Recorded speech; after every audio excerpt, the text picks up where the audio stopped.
wa asyhadu anna Muhammadan abduhu wa rasuluh. Allahumma sholli wa sallim wa barik ala hadzal nabiyil karim wa ala alihi wa sahbihi ajmain.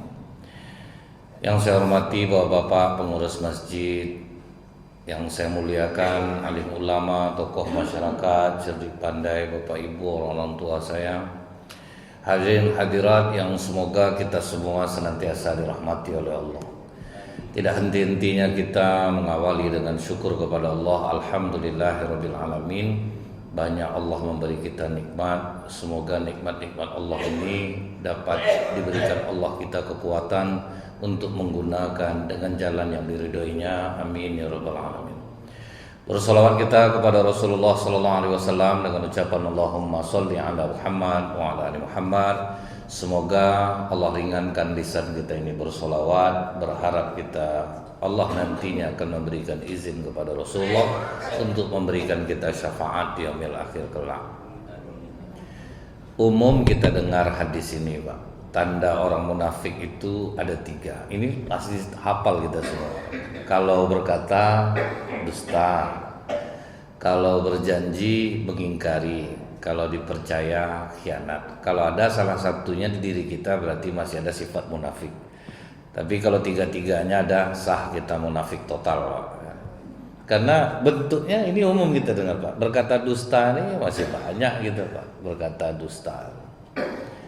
Kadang untuk supaya laku barang, misalnya payah betul orang ini nawar, Bu. Ditaruh harga 12 juta, ditawarnya 9 juta. Kalau 9 juta, Pak Ali nanti mau kemari nih, dia udah deal 12. Siapa Pak Ali itu, Pak, kan? Karena ini dianggap ini strategi dagang, Pak, supaya orang tidak berlama-lama. Nah, kita tuh masih banyak yang berdusta tuh. Wah, jadi sebagian sifat munafik ini mungkin masih ada. Makanya agak goyang-goyang iman kita nih jadinya, Bu. Tidak teguh dia. Nah, karena kita tidak tahu bahwa berbohong itu sesuatu hal yang fatal dalam Islam. Ketika sahabat bertanya, mungkinkah orang Islam ini pelit ya Rasulullah? Kata Rasulullah mungkin. Tapi masih dianggap Islam tuh, Pak. Pelit masih dianggap Muslim. Mungkinkah orang Islam ini dia itu bakhil? Pelit bakhil sama ya, Pak ya. Mungkinkah orang Islam itu dia mencuri? Kata Rasulullah mungkin kalau dia terdesak kebutuhan. Makanya tidak semua pencurian dalam Islam ini dihukum ya, Pak ya. Seperti ada bapak yang mencuri susu di swalayan untuk anaknya, kan tidak jadi dihukum, Pak, bebas dia. Setelah dilihat ternyata betul. Tapi ketika sahabat bertanya, mungkinkah seorang Islam itu berbohong? Kata Rasulullah tidak. Nah, sementara kita mungkin sering, termasuk kami ini, bisa datang masjid, bisa. Rupanya ada masjid ngasih amplop lebih besar, Pak. Nah, tinggal minta maaf saya, Pak, ban mobil bocor pula, kan? Banyak lagu lama kami ini, Bu. Maka penyakit kami ini kadang payah juga, linglung juga kepala ribuannya. Dia terasa tuh, Pak. Jadi kayaknya itu segala lini itu, Bu, udah berbohong. Padahal kita udah tahu nih kalau kita bohong berarti kita bukan seorang muslim.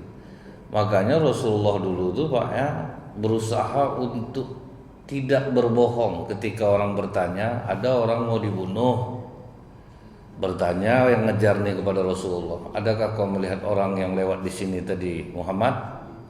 Langsung Rasulullah memindahkan posisinya dari tempat duduk pertama pindah ke sebelah. Selama aku duduk di sini belum ada orang lewat lagi. Nah, jadi tidak berbohong jadinya, Bu.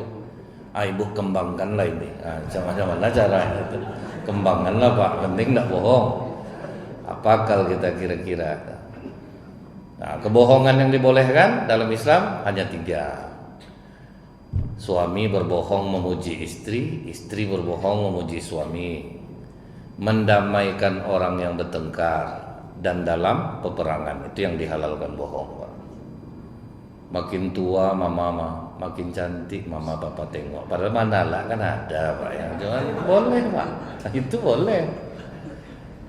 Suami bertanya ke ibu, menurut mama papa ini masih seganteng dulu. Itulah heran mama nengok papa nih, Pak. Banyak yang sebaya papanya udah uzur semua, papanya masih tetap gagah. Walaupun mau muntah ibu ngomong tuh, nah, tahan, tahan bu. Nah, jadi memang inilah yang boleh pak. Jadi ini yang kita jaga-jaga nih pak, gimana supaya kita tidak menjadi orang yang berdusta. Karena kalau kita di bawah orang biasanya kita banyak dustanya pak, karena kita mengerjakan apa yang dia perintahkan. Kamu buat aja ini, nanti kalau ditanya bilang ini, kalau dia kali ditanyanya ini kemana perginya, bilang begini. Nah, tuh telepon standby itu, jangan sampai kena saya. Nah, jadi itu dia dianggap umum pak. Kebohongan itu sudah dianggap sesuatu hal yang biasa. Terus kalau apa lagi bu? Kalau berjanji mengingkari, nah ini pantang-pantang Rasulullah betul nih pak. Karena bu ya, para sahabat tuh kenapa teguh imannya pak, sekali ngucap baiat, kemudian mereka tidak akan berubah apapun keadaannya. Karena Rasulullah yang mengajarkan mereka untuk tidak pernah mengingkari janji. Contoh bu, apa kata Ammar? Aku waktu kecil tuh sama mengembala sama Rasulullah. Jadi kami sempat janjian, Muhammad, besok kita membawa kambing kita ke lembah itu, rumputnya subur. Kata Rasulullah, oke. Ditetapkan jamnya pagi. Begitu Rasulullah datang pagi, Pak, ternyata Ammar lupa. Diusir-usir Rasulullah kambingnya, Bu. Jangan sampai makan. Bayangkan, Pak, mengusir kambing itu, Pak, melarang anak-anak makan kue Ustadz waktu maulid, payah kita kadang, Bu. Manusia tuh pak kan, jangan ini diambil nak, jangan ini diambil, diambilnya juga pak, melengah, selesai kue Ustadz tuh dibuatnya. Itu manusia tuh pak, apalagi kambing, dia suka makan rumput, dia lapar, diusir oleh Rasulullah. Berapa susah ya sebanyak tuh kambing diusir. Pas Ammar datang, nampak Ammar Rasulullah sedang mengusir kambing pak. Ditanya, kenapa kau usir kambingmu Muhammad? Karena kita janji sini berdua. Tentu aku menunggu kambingmu datang dulu, baru aku bolehkan kambingku makan rumput ini. Karena janji di awal berdua. Begitulah pak menempatinya. Kalau kita tuh kita ansur dulu pak. Menjelang dia datang lambat betul kita ansur, kasih makan kambing gitu. Rasulullah untuk yang sesepele itu tidak mau. Ini ibu kadang ke cucu, diamlah nanti nenek belikan ya, nanti nenek belikan. Diam cucu, habis pak. Janji loh. Itu yang membuat batin kita ini susah teguh pak. Sudah berjanji akhirnya lupa. Begitu belum dapat berjanji, pokok tenang abang-abang, terjual tanah ini nanti ada untuk abang. Rupa terjual bu, bangkit aktingnya pak, tak sesuai ekspektasi lah bang. Nggak begitu, turun waris pula tanah itu rupanya. Abang sama tahu lah ngurus turun waris yang tanggung banyak ya. Kan inilah gaya ya pak ya. Nah, itu kita nih apa ndak hancur kita nih sekarang. Sholat rajin juga pak, sholat rajin kita nih.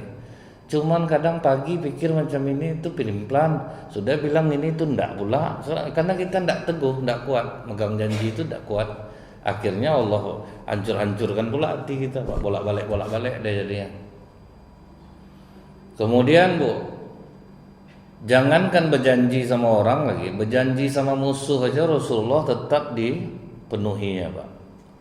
Huzaifah berhijrah sama ayahnya ke Madinah di saat orang mau perang Badar. Dihadang dia sama orang Quraisy pak, kau tidak boleh berangkat. Kau pasti mau bergabung sama pasukan Muhammad. Kau pasti akan memerangi kami di Badar. Boleh kalian berangkat, janji kalian tidak akan memerangi kami. Dia iya kan ya sama Huzaifah nih pak, biarlah iya aja lah di depannya, nanti lalu kan. Sampai di Madinah diceritakannya ke Rasulullah pak, aku waktu mau kemari dihadang oleh orang Quraisy Rasulullah. Disuruhnya lah aku berjanji, manalah aku mau memenuhi. Apa janji kau? Aku akan berangkat ke Madinah, tapi aku berjanji tidak akan bergabung bersamamu di Badar. Kata Rasulullah, pasukan kita memang kurang. Kita cuma 315. Lawan kita 1000. Ini kekuatan yang kita ada, sisanya kita minta tolong sama Allah. Dan mengenai janjimu kepada mereka, hendaklah kau penuhi. jangan kau ikut bergabung bersama kami, tinggallah engkau di Madinah. Sama musuh aja berjanji Pak dipenuhi. Makanya Bu ya, Allah itu mengatakan wa aufu bil ahdi innal ahda kana mas'ula. Penuhilah janji, karena janji itu akan diminta pertanggungjawabannya. Dalam pepatah Arab Bu, ada mengatakan fabda'in kitaf nadam. Lebih baik katakan tidak daripada berkata iya nanti menyesal. Jadi itu betul dijaga-jaga. Ini betul kita bisa memenuhi ya enggak? Kalau enggak, jangan coba-coba Pak. Nah, ini yang mengurang teguhkan jiwa kita umat Islam pada masa ini. Sulit untuk memenuhi janji. Datang ke rumah nanti Pak ya, insya Allah itu enggak datang tuh Pak. Udah pakai insya Allah enggak datang lagi Bu. Insya Allah itu hanya boleh dipakai kita pasti datang, tinggal izin Allah aja lagi boleh atau tidak. Kalau bisa rasa enggak datang, saya enggak bisa janji Pak. Belum tahu lagi, nah, macam-macam lah jawaban kita Pak. Cuma kadang kita hanya ingin hati orang senang, akhirnya kita ucapkanlah janji, padahal kita tidak akan memenuhinya. Sahabat Rasulullah itu Bu ya, mereka itu karena Rasulullah mengajarkan memegang janji itu Bu, mereka betul-betul memenuhi janji itu Bu, walaupun resikonya mati. Contoh Pak, waktu Rasulullah di Bukit Uhud bersama Abu Bakar, Umar, Utsman. Kemudian kata Rasulullah begitu di atas, bergetar Bukit Uhud ini. Kata Rasulullah, Uhud, diamlah. Karena di atasmu ada Nabi, ada Siddiqin, dan 2 orang yang mati syahid. Padahal belum mati lagi nih Pak, tapi sudah dikatakan Rasulullah, Umar, Utsman mati syahid. Ternyata apa Bu? Umar itu meninggal karena memegang janji Pak. Padahal dia udah tahu nih ini bahaya, tapi sudah telanjur Bu. Ceritanya itu pasukan yang paling sulit ditaklukkan umat Islam adalah Persia, Irak. Jadi waktu berhasil umat Islam menguasai Persia Pak, tertangkaplah pimpinannya, namanya Hurmuzan. Hurmuzan ini pemimpin Persia. Dan kalau kita lihat dalam Al-Quran Pak, kan ada sering kita mendengar walan tardo angkal Yahudu wan Nasoro. Orang Yahudi dan Nasrani tidak akan pernah senang sebelum kamu mengikuti jalannya. Di situ tidak dijelaskan Allah orang Yahudi dan Nasrani seperti apa. Rupanya sebelumnya sudah dijelaskan Allah dalam surah Al-Baqarah 109, yaitu sebagian besar ahli kitab, orang-orang yang faham tentang kitabnya. Jadi tidak pukul rata Pak, tidak semua orang Yahudi dan Nasrani. Sehingga Rasulullah mengatakan apabila ada orang non muslim tinggal di perkampungan orang muslim, merasa tidak aman dia, sama kalian dengan berperang denganku. Jadi kalau yang ahluz zimmah dijaga, yang tidak ada perjanjian damai. Nah yang dikhawatirkan itu siapa Pak? Ahlul kitab ini. Mereka itu susah untuk apa Bu? Mereka dengki. Bagaimana supaya dia tidak akan senang selamanya kepada umat Islam. Nah, Hurmuzan tertangkap.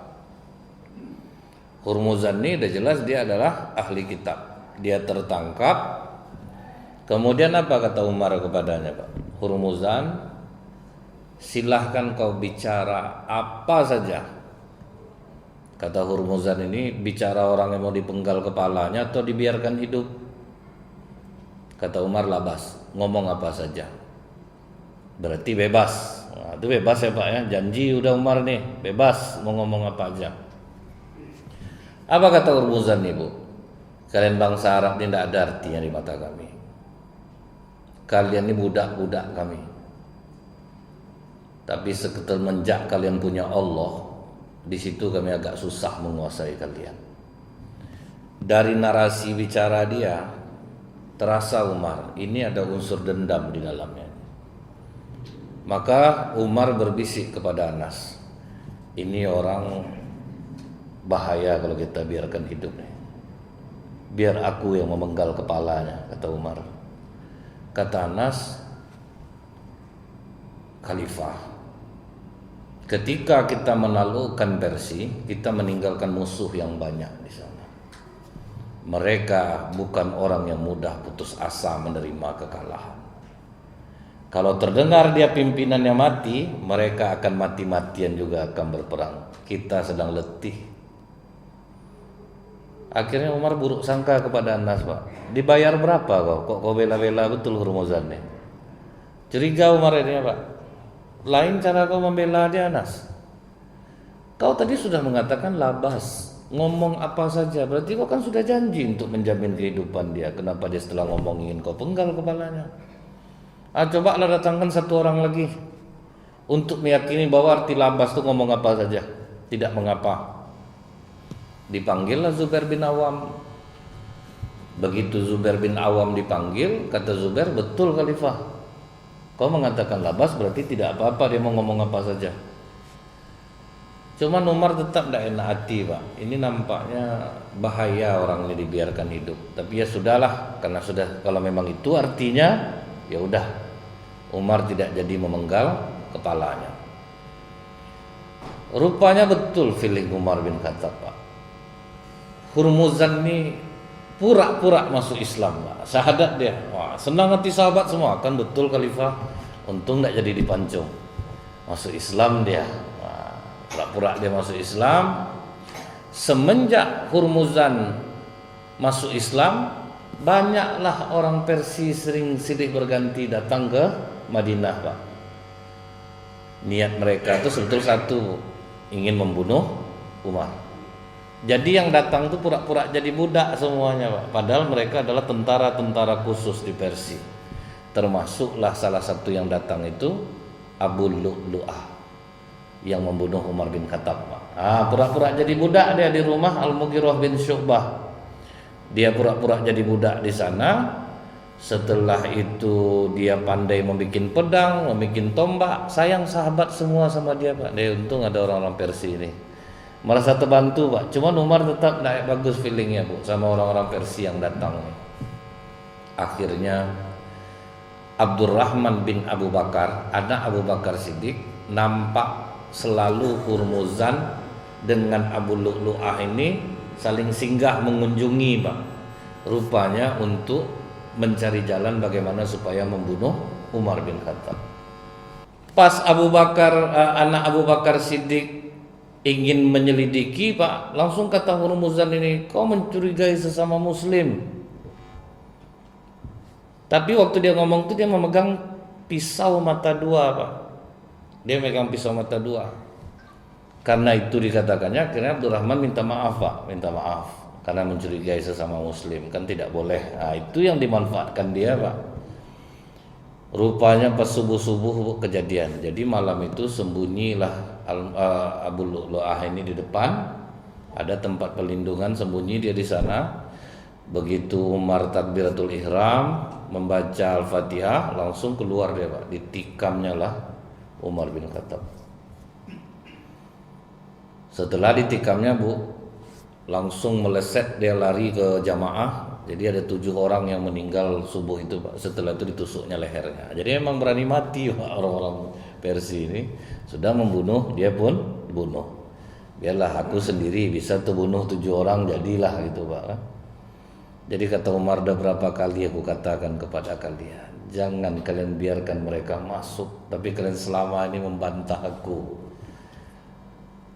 Cuma ditanya Umar, yang membunuhku siapa? Abu Lu'lu'ah, budak Al-Mughirah bin Syu'bah. Alhamdulillah, bukan seorang muslim yang membunuh aku. Hebatnya racun pisau mata dua dia tuh, Bu. Jadi kata Abdurrahman bin Abu Bakar, pisau itu yang diancamkan Hurmuzan kepada aku malam itu. Hebat pisaunya itu apa, Bu? Sudah ditusukkan itu apa aja yang dimakan keluar di lubang yang ditusuk itu, Pak. Minum keluar dari sana, makan keluar dari sana. Ubaidillah langsung pergi ke rumah Hurmuzan. Begitu sampai ke rumah Hurmuzan langsung ditikam oleh Ubaidillah. Timbul lagi masalah. Oh, itu kisos tuh, kau sudah membunuh sesama muslim. Akhirnya Ubaidillah terima, Bu. Ya udahlah, kalau memang dikisos enggak ada masalah, karena aku kan dapat info pasti dari Abdurrahman dengan pisau itu Umar dibunuh. Kemudian pada masa Khalifah Utsman bin Affan, Ubaidillah ini diadili, Pak. Dipanggillah anak dari Hurmuzan yang bernama Qazaman. Begitu Qazaman datang, kau ingin menuntut kisos dengan Ubaidillah? Kata Qazaman, tidak, karena aku memang mengetahui pembunuhan ini adalah direncanakan oleh ayahku. Selamatlah Ubaidillah. Jadi Umar pun meninggal karena memegang janji. Jadi kalau kita udah terlanjur berjanji ini, Bu, hati-hatilah, apapun risikonya harus kita tunaikan ternyata, Pak. Tidak bisa, tidak. Apapun alasannya tidak bisa. Terlanjur berucap iya, lakukan. Kita akan mulia di mata manusia, mulia di mata Allah. Ingat saya dulu, Bu, ada masjid ngadu sama saya.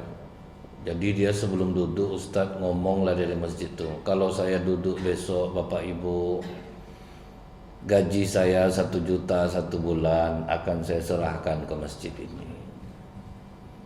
Duduklah Bapak Ibu. Dari pertama duduk sampai lengser, Pak. Tidak pernah nampak yang 1 juta dari masjid itu. Udah janji itu, Pak. Apa tidak banyak kita ini diabetes, Bu? Banyak nelan janji manis, Pak. Nah, itu penyebab diabetes terbesar itu sebetulnya itu, Bu. Udah jelas janji manis itu bergula, Pak. Apa nak naik gula kita dibuatnya, Pak, kan? Kena janji-janji terus. Utsman bin Affan pun dapat masalah yang sama. Jadi waktu Rasulullah menjelaskan tentang anak Nabi Adam, Bu, Habil memiliki kekuatan lebih besar daripada Qabil. Tapi ketika Qabil ingin membunuhnya, Habil mengatakan, aku tidak akan membalas pukulanmu. Jadi Rasulullah kalau datang seorang muslim mengancamku, membunuhku, apa yang harus aku lakukan? Kata Utsman, jadilah engkau seperti Habil. Itu dipegang betul oleh Utsman. Dan Utsman, ketika orang berusaha menanggalkan selendangmu, jangan pernah kau tanggalkan selendang itu. Itu yang dipegang oleh Utsman, Bu. Makanya ketika dia di demo orang dia harus mundur, Utsman tetap dengan janjinya kepada Rasulullah, tidak mau menanggalkannya. Kita bilang Utsman gila jabatan. Kita perhatikanlah, Pak, semua hartanya habis untuk Islam. Tidak ada ibaratnya ambisi-ambisi duniawi di diri Utsman, dijamin masuk surga, Pak. Sahabat Rasulullah, menantu lagi. Jadi kalau dituduhkan orang dia tuh cinta betul sama jabatannya, kalau ditanggalkannya jabatannya selesai masalahnya. Dia berjanji sama Rasulullah dan sahabat tahu itu, Pak. Jadi waktu rumah Utsman dikepung itu, Bu, itu dia dalam keadaan puasa. Jadi hari Kamisnya Utsman bin Affan bermimpi bertemu dengan Rasulullah. Utsman, berpuasalah engkau besok karena engkau akan berbuka bersama kami. Padahal Jumat kan makruh puasa, Pak. Tapi karena dia mimpi sama Rasulullah, maka dikasih taunya dia akan puasa besok. Nah, sahabat yang mempertahankan rumah Utsman bin Affan termasuk Abu Hurairah, termasuk anak Ali bin Abi Thalib karramallahu wajhah. Bagaimana Khalifah? Kita usir semua pendemo ini. Kata Utsman bin Affan, jangan gara-gara satu orang Utsman bertumpah darah umat Islam. Biarkan mereka. Akhirnya itulah, Bu, menjelang maghrib masuklah pendemo nih, menikam dada, menarik jenggot, memotong jari. Jadi Utsman itu mati ingat dia janjinya kepada Rasulullah, jadilah engkau seperti anak Adam. Betul-betul ditunaikan janjinya, Bu. Nah, setelah kejadian pembunuhan Utsman ini, Bu, maka tidak boleh pula disolatkan, Pak, tidak boleh dimandikan. Akhirnya disitulah Ummu Habibah istri Rasulullah, kalau sempat tidak kalian izinkan kami menyelenggarakan jenazah Utsman, aku istri Rasulullah akan membuka rambutku dan berjalan di kota Madinah. Takut semuanya, Pak, karena kalau sempat terjadi waktu itu istri Rasulullah membuka rambutnya, hujan batu Madinah, itulah tibanya, Pak, kan. Akhirnya baru dibolehkan mereka menyelenggarakan jenazah Utsman. Itu gara-gara teguh memegang janji, Pak. Kalau kita kabur tuh, Pak, tidak ada cerita apa lagi, Pak, ya. Itulah yang terjadi pada Qaddafi, persis sama.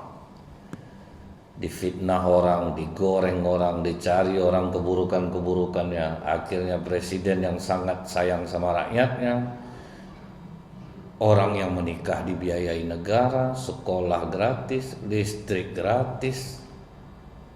Akhirnya sekarang apa kata rakyat Libya? Kalau misalnya Gaddafi hidup lagi, kami akan berada di pihakmu. Apa lagi, Pak? Temakan gorengan orangnya, Pak, ya. Dibunuhnya presidennya secara mengenaskan. Sekarang Libya hancur, menyesali apa yang telah mereka lakukan. Hancur sekarang Libya itu, Pak. Nah, ini terjadi di masa Utsman bin Affan. Disebabkan apa? Teguh memegang janji itu, Pak. Jadi kalau sempat kita bisa bersifat seperti ini nih, Bu, teguh juga hati kita nih. Ini yang dilakukan oleh para sahabat sehingga mereka itu teguh jiwanya terhadap Islam ini, tidak tergoyangkan dengan apapun. Bahkan kalau kita ingat lagi, Pak, pada masa Khalifah Umar bin Khattab ada seorang anak muda, dia sedang sholat di masjid, ontanya itu tidak terlalu kuat, dia mengikat di luar, lepas ontanya, Pak. Dia sedang sholat, habis dia sholat, ditengoknya ontanya tidak ada, ditanyanya ke masyarakat di sana, ada nampak enggak onta tali kekangnya warna ini, pelananya warna ini. Kata orang itu, ke sana tadi arahnya, rupanya ontanya ini masuk ke dalam kebun kurma milik seorang bapak-bapak yang baru aja nanam kurma tuh, Pak. Baru selesai nanam, belum tumbuh apa-apa, masuk onta nih, Bu. Dikacaunya lah semua apa tuh, Pak, kebun kurma tuh. Bapak ini nggak bisa nahan emosi, diambilnya pisau, Pak. Pas tersudut onta itu langsung tusuk, mati, berdarah-darah lah, Pak, kan. Nah, anak ini pas masuk situ, Pak, ini onta saya, siapa yang bunuh? Aku, mau apa kau? Onta kau tengok nih habis semuanya. Karena sumbang jawaban bapak nih, Pak, anak muda nih naik pula lah emosinya, Pak. Diambilnya batu, dilemparnya arah ke bapak itu, Bu, kena kepala bapak, matilah bapak itu. Makanya, Bu, ya, kata Rasulullah, senangnya iblis mengganggu orang marah sama dengan anak kecil memainkan bola. Artinya, Pak, mudah mau diapa-apakan saja, kesolehan pasti hilang, Pak. Jadi kalau orang, Bu, menengok akhlaknya adalah ketika dia marah. Saya ingat, Bu, sempat kagum saya sama bapak tuh, asal jumpa orang, assalamualaikum, baik. Semobil saya sama dia, dipotong orang, ngamuk dia, Pak. Situ nampak aslinya, Pak. Nampak aslinya langsung. Jadi kalau mau nengok orang akhlaknya baik tuh pas dia marah tuh, Pak. Di situ nampaknya. Karena iblis tuh senang nganggu orang marah.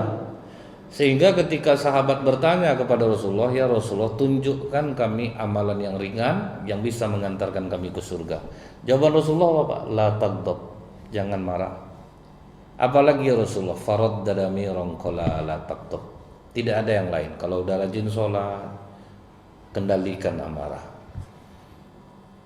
Dan ketika ada dua orang yang sedang berkelahi, Bu, kata Rasulullah, aku tahu cara memadamkan kemarahan mereka berdua. Apa ya Rasulullah? A'udzubillahi minasyaitonirrajim. Jadi banyak-banyaklah kita mengucapkan a'udzubillahi minasyaitonirrajim. Tapi jangan pas kelahi sama suami, Bu, jangan kok kuat ngomongnya. Ngamuk sih suami, Pak. Pas sedang kelahi, a'udzubillahi minasyaiton. Ngamuk suami ya, Pak. Kata, kau enggak tahu aku arti itu. Aku setan kan? Nah, itu tambah menjadi dia, Pak. Enggak ya, damai dia, Bu. Jadi mengendali, dia bukan dia gini, Bu, yang marah itu bukan dipadamkan, karena kita memang butuh sifat marah itu, Pak. Mengendalikannya, Bu, meletakkannya pada tempatnya. Kapan kita harus marah? Karena kalau kita lihat sahabat Rasulullah, Umar bin Khattab kan paling temperamen tuh, Pak. Tapi temperamennya sering didukung oleh Allah, Bu. Nah, Umar itu temperamen, Pak, tapi sikapnya sering didukung oleh Allah.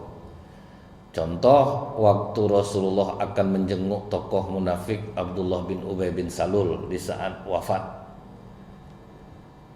Apa kata Umar? Nggak usah kau tengok ya Rasulullah. Sampai Umar menarik jubah Rasulullah. Nah, itu kan dah termasuk kuat tuh Pak menahannya. Jubah Rasulullah tarik, jangan tengok ya Rasulullah.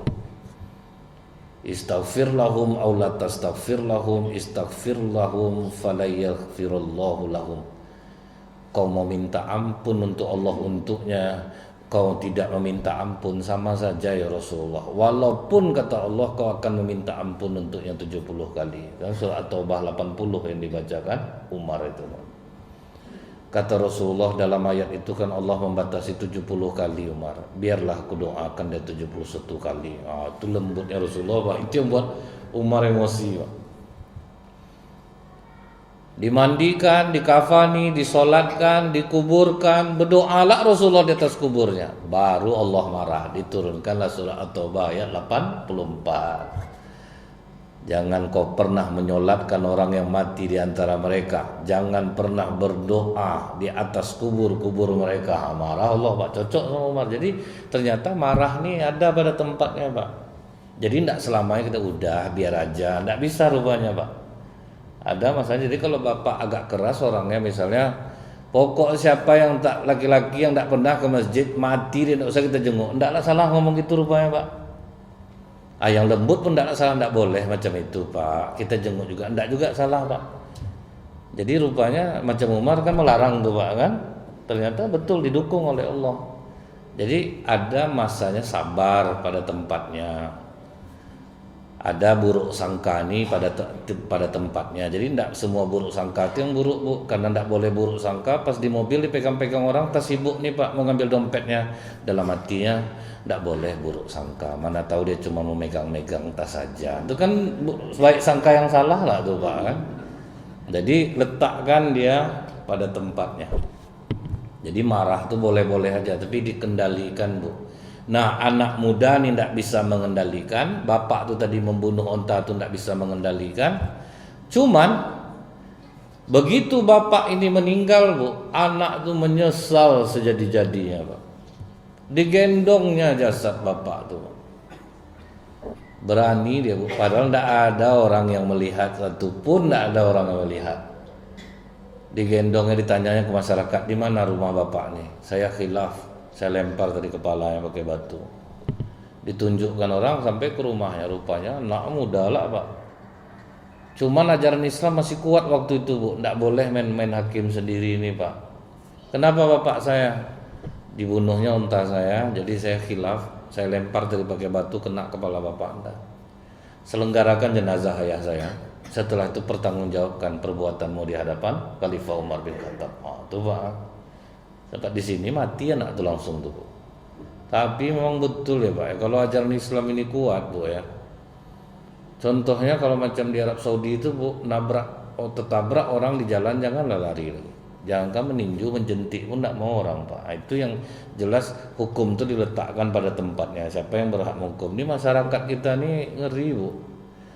Maling kota infak isi 500.000 orang dibakarnya Pak. Kan berlebih hukumannya tuh. Sendal harga 200.000 dibawa ke masjid hilang, doanya apa Bu? Ya Allah patahkanlah kaki orang yang mencuri. Kan tidak imbang tuh Pak. Di 200, on sendal 200, kaki orang patah didoakan. Yang betul-betul aja lah Pak. Jadi Bu, masyarakat pun tidak ada mengganggu anak nih Pak selama penyelenggaraan jenazah tuh. Setelah itu dibawalah anak ini ke hadapan Khalifah Umar bin Khattab. Ditanya oleh Khalifah Umar Bu, kenapa kalian bawa anak ini ke sini? Dia telah membunuh ayah saya Khalifah. Ditengok Khalifah Umar nih, wajah anak ini soleh kan? Karena wajah kita ini kan bicara kadang Pak kan. Ada kita nih wajah angkuh, ada wajah sedih. Asal nengok dia Bu, sedih aja kita nengoknya. Padahal dia udah kenyang Pak. Tertanya juga sama kita, udah makan kau? Karena wajah itu sedih Pak. Ada yang wajahnya angkuh, di stop di jalan Bu ya, apa salah saya Pak? Helm saya pasang nih, klik nih Pak, kaca spion 2 pakai, plat hidup, muak aku nengok muka kau, muka bisa bikin orang kesal Pak kan. Jadi memang ya itulah Bu, tampilan wajah kita ini macam-macam. Maka orang sering kena tertipu dengan raut wajah itu Bu. Jadi begitu ditengok Umar, ini anak ini wajahnya soleh ini, tidak mungkin dia rasa membunuh. Ditanya Umar, betul kau yang membunuh bapak dia nih? Langsung anak ini bilang apa bu? Demi Allah Khalifah, sekalipun tidak ada yang melihatnya, tapi Allah tahu bahwa akulah pembunuh. Bayangkan sama bapak tuh pak, jujurnya bu. Ini dimodalinya anaknya lari kadang, aku dikejar polisi pak, ini bawa lah duit, pulanglah kau dulu, jangan kau balik-balik dulu. Nah, dia lah yang memodali pak, dia lah yang pasang badan. Tapi ini betul-betul dia sendiri pak yang menghukumi diri dia, mengatakan demi Allah, akulah pembunuhnya. Kita menggunakan demi Allah untuk bohong bu, kakak yang menjelekkan aku ke masyarakat. Demi Allah kakak mana mau macam itu? Ah itu dia tuh pak. Ini betul-betul bu ya. Jadi akhirnya kata Khalifah Umar apa? Kisos. Lihat mati loh pak. Dia jujur, hukumannya mati. Kata anak muda ini apa bu? Aku terima hukuman ini Khalifah, tapi tolong beri izin aku 3 hari, karena ada harta anak yatim bersamaku yang belum aku berikan. Kata Khalifah Umar, maaf, tidak bisa, karena kau telah menjadikan Allah sebagai saksi. Kau tidak boleh lagi keluar dari sini kecuali ada orang yang menjaminkan dirinya untukmu. Kalau kau tidak datang, dia yang dipanjung. Diperhatikannya sahabat Rasulullah yang masih hidup, nampak dia Abu Dzar Al-Ghifari radhiyallahu anhu. Paman, maukah paman menjaminkan diri paman untukku selama 3 hari ini paman? Langsung berdiri Abu Dzar, mau nak? Pergilah kau. Abu Dzar jamin. Anak ni pergilah bu, 1 hari tidak ada tanda-tanda dia balik, 2 hari tidak ada tanda-tanda dia kembali pak. Ibaratnya kalau di zaman kita ni sekarang ni bu, WA udah checklist 1 pak, di telepon tak ngangkat lagi bu. Itulah tiba betul-betul tidak ada tanda-tanda akan kembali itu pak. Pas di hari yang ditentukan dia tidak balik, kata anak pemilik kebun kurma ini, aku tidak mau tahu Khalifah. Yang jelas nyawa ayahku yang tertumpah harus ada yang menebusnya, dan paman Abu Dzar yang menjaminnya, paman Abu Dzar yang dipancung. Terjadilah pak hukuman itu, udah mau dilaksanakan pak, mau dipancung Abu Dzar Al-Ghifari. Nampak dari jauh anak itu berlari pak, sambil berteriak, tunggu Khalifah, Khalifah, Khalifah, Khalifah. Itu kalau difilmkan tuh bergema-gema tuh pak kan, biar ada efek dramatisnya sedikit bu kan? Aku telah datang, aku tidak akan mengingkari janji yang telah aku buat. Padahal bisa ngilang pak, datang dia bu. Langsung semua orang, mata orang ke Abu Dzar semuanya. Abu Dzar, pasti kau kenal sama anak ini? Enggak. Kau kenal sama ayahnya? Enggak. Kenal sama ibunya? Enggak. Kenapa kau berani menjamin anak ini? Karena aku ini tidak mau membuat orang berkata bahwa tidak ada orang Islam yang sayang kepada saudaranya sesama Muslim. Apalagi yang diragukan. Sedangkan tidak ada saksi aja berani dia ngaku dia bunuh. Bagaimana aku tidak percaya dengan dia? Menangis anak kebun kurma ini langsung bu, aku cabut tuntutanku Khalifah. Jadi dia dihukum mati pak, karena menepati janji. Jadi memang resiko berjanji ini ngeri bu. Tapi siapa yang menunaikannya mulia dia di sisi Allah pak. Walaupun akhirnya dia harus mati karena membuat janji itu. Jadi sampai kata para sahabat Rasulullah tuh kalau berjanji sama orang, misalnya tanah lapang, janji akan bertemu di tanah lapang tuh. Udah panas hari kata sahabat, datang sahabat bilang ya Rasulullah, kalau memang dia belum datang berteduhlah dulu. Kan nampak nanti di tempat teduh tuh.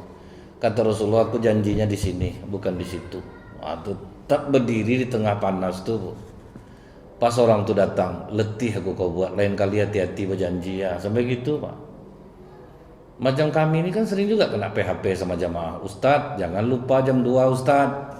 Ini ya, orang jam 2 tuh mulai tekangkang-kangkang awak di jalan dibuatnya pak. Sampai itu kita yang nunggu jadinya bu. Ya lupa nelfon dari rumah dia telepon pak. Terduduk lah tuh. Cuman saya selalu menghibur diri seperti ini bu. Kalau saya yang datang duluan, cuman 1 orang saya yang kecewa. Kalau sempat saya yang lambat datang pak, ratusan mungkin orang bisa mengutuk-ngutuk saya bu. Jadinya bahaya ke badannya. Jadi biarlah kita kecewa sendiri pak ya. Ya contohnya waktu itu bu, jam undangan Ustadz jangan sampai telat. Jam 8 pagi. Saya ini agak lugu kalau diundang orang tuh, Pak. Betul-betul di jalan masih diingatkan juga, Pak, ngebut loh saya, Pak. Sampai di situ ngopi saya sampai jam 9 jadinya, Pak. Duduk, tunggu kejap ya Ustaz ya. Sambil menunggu orang datang, minumlah dulu. Ya Allah. Ya, kalau enggak kadang kami mengecewakan. Jadi sebetulnya untuk melihat cerminan diri sebetulnya tuh, Pak. Gitu. Jadi berarti kalau kita enggak datang itu, ustadznya lambat datang, berarti ini pula lah perasaan orang. Nah, takut pula orang jadinya gitu. Nah, ini yang harus kita rubah-rubah itulah, Bu. Kalau berjanji itu adalah tepatilah, jangan sampai kita mengingkari. Itu yang dibanggakan Rasulullah, Pak. Diceritakan dalam hadis Bukhari.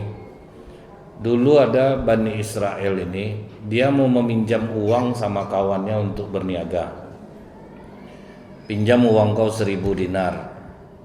Habis musim dagang, aku akan datang, aku ganti. Ditetapkanlah waktunya, Pak. Siapa yang menjamin? Langsung dia jawab, Bu, Allah yang menjadi penjaminku. Siapa yang jadi saksi? Allah yang menjadi saksiku. Akhirnya dipinjamkanlah, Pak. Setelah dia selesai berdagang, Bu, rupanya tidak ada kapal untuk pulang, Pak. Di tanggal yang ditetapkan, kawannya udah nunggu, Bu. Kata kawannya, sholat isya lah kita lagi. Subhanakallahumma bihamdika asyhadu an la ilaha illa anta astaghfiruka wa atubu ilaik. Assalamualaikum warahmatullahi wabarakatuh.